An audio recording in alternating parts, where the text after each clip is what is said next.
স্কুলের টাইমে কোথায় চলে যায় রে? এই দেখো, ঠিক আমি জানতাম এখানে দাঁড়িয়ে থাকবে। এই ওইখানে কি দেখছিস তুই জঙ্গলের দিকে? এদিকে ফের কি করছিস? এ ভগবান, তুই লিপস্টিক পরছিস? তুই কি মেয়ে? হ্যাঁ, তুই কি মা? মা যেমন লিপস্টিক পরে।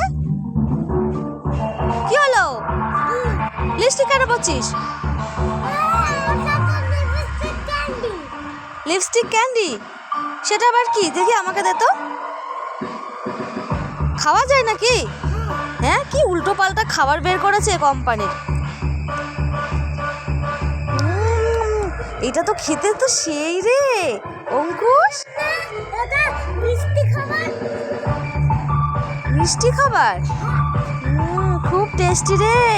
এ অঙ্কুশ, আমি পুরোটা খেয়ে নি। দেব না, দেব না, দেব না, আমি খাবো, আমি খাবো, আমাকে নিয়ে নিল। একটুখানি দে না, একটুখানি দে না।